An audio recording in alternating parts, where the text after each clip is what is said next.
ఉమ్మడి మెదక్ జిల్లాలో ఈరోజు ప్రధాన వార్తలు ఈ విధంగా ఉన్నాయి. రాష్ట్ర మంత్రులు కొండా సురేఖ అట్లాగే సీతక్క ఈరోజు ఎర్రవల్లిలోని మాజీ సీఎం కేసీఆర్ ఫామ్ హౌస్కు వెళ్లారు. అక్కడ ఆయనను కలిసి ఈ నెలలో జరగబోతున్నటువంటి మేడారం జాతరకు రావాల్సిందిగా ఆయనకు ఆహ్వాన పత్రికను అందజేయడం జరిగింది. ఈ సందర్భంగా కేసీఆర్ మాట్లాడుతూ తప్పకుండా జాతర ఉత్సవాలకు వస్తానని చెప్పి వాళ్లకు చెప్పడం జరిగింది. జాతర ఉత్సవాల్ని ఘనంగా నిర్వహించాలని, ప్రజలకు అట్లాగే అక్కడికి వచ్చేటువంటి భక్తులకు ఎలాంటి అసౌకర్యాలు కలగకుండా ఏర్పాటు చేయాలని చెప్పి ఈ సందర్భంగా కేసీఆర్ వాళ్లకు సూచించడం జరిగింది.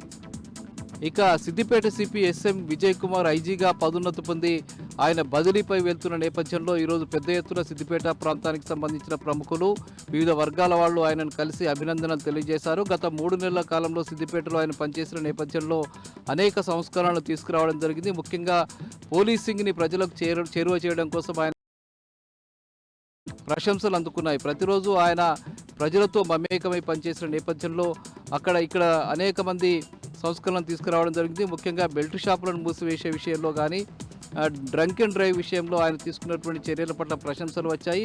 ఆయన వెళ్తున్న క్రమంలో పెద్ద ఎత్తున ఆయనను కలిసి అభినందనలు తెలియజేశారు.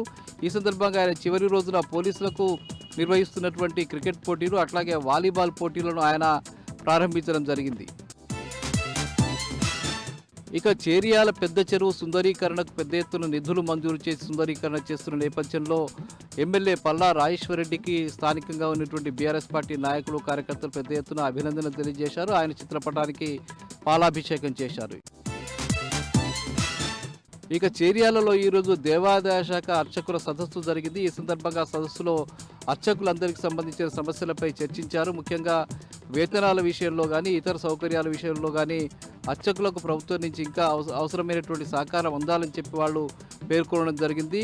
ముఖ్యంగా ధూపదీప నైవేద్యంలో పనిచేస్తున్నటువంటి అర్చకులకు వేతనాలు పెంచాల్సిన అవసరం ఉందని కూడా ఈ అర్చక సదస్సు ప్రభుత్వాన్ని కోరడం జరిగింది. ఇక మెదక్ జిల్లా వార్తలు వచ్చేసరికి మాసాయిపేట మండల కేంద్ర ప్రాంతంలో చిరుతపులి సంచారం ఆ ప్రాంతానికి సంబంధించిన ప్రజల్ని కలవరానికి గురి చేస్తున్నది. 2 రోజులుగా ఆ ప్రాంతంలో చిరుతపులి సంచరిస్తున్నట్టుగా తెలుస్తుంది. ఈ నేపథ్యంలో అటవీ శాఖ అధికారులు ఆ ప్రాంతంలో పెద్ద ఎత్తున సెర్చింగ్ ఆపరేషన్ చేస్తూ ఉన్నారు. ప్రజలెవరూ కూడా సాయంత్రం వేళల్లో ఉదయం పూట బయటికి రావద్దని చెప్పి వాళ్ళు చెప్తున్నారు. వాటి కోసం చిరుతను పట్టుకోవడం కోసం ప్రత్యేకంగా బోన్లను కూడా ఏర్పాటు చేశారు. ఇక రామాయంపేట మండలం ప్రగతి ధర్మారం గ్రామంలో ప్రజలంతా కూడా మద్య నిషేధానికి ప్రతినప్పున్నటువంటి పరిస్థితి ఉంది. గ్రామంలో బెల్ట్ షాపుల్ని పూర్తిగా తొలగించి వేయాలని చెప్పి గ్రామస్తులంతా కలిసి నిర్ణయం చేశారు. అట్లాగే వాళ్ళంతా కూడా కలిసి ప్రతిజ్ఞ కూడా చేశారు. గ్రామంలో ఇక ముందు మద్య నిషేధం అమలు చేసుకుంటామని, ఎవరు కూడా తాగడానికి అలవాటు పడమని చెప్పి ప్రజలంతా నిర్ణయం చేసుకున్నారు. బెల్ట్ షాపుల్ని తక్షణమే తీసివేయాలని చెప్పి వాళ్ళు ఎక్సైజ్ శాఖ అధికారులకు వినతిపత్రం కూడా అందజేశారు. ఇక సంగారెడ్డి జిల్లా వార్తలు వచ్చేసరికి జిన్నారం మండలానికి సంబంధించిన కాంగ్రెస్, బీజేపీ పార్టీలకు సంబంధించిన పలువురు నాయకులు ఈరోజు హైదరాబాద్లో మాజీ మంత్రి హరీష్ రావు సమక్షంలో బీఆర్ఎస్ పార్టీలో చేరారు. మండలానికి సంబంధించిన బీఆర్ఎస్ పార్టీ నాయకుల నేతృత్వంలో పెద్ద ఎత్తున అక్కడికి తరలివెళ్ళినటువంటి నాయకులు, కాంగ్రెస్ పార్టీ, బీజేపీ పార్టీకి సంబంధించిన వాళ్ళంతా కూడా ఈరోజు బీఆర్ఎస్ పార్టీలో చేరడం జరిగింది. వాళ్ళందరికీ కూడా గులాబీ కండువా కప్పి హరీష్ రావు పార్టీలోకి ఆహ్వానించారు. రాబోయేటువంటి స్థానిక సంస్థల ఎన్నికల్లో జిన్నారం ప్రాంతంలో పెద్ద ఎత్తున బీఆర్ఎస్ పార్టీ అభ్యర్థులు గెలుపొందే విధంగా కృషి చేయాలని చెప్పి ఈ సందర్భంగా హరీష్ రావు వాళ్లకు దిశానిర్దేశం చేశారు.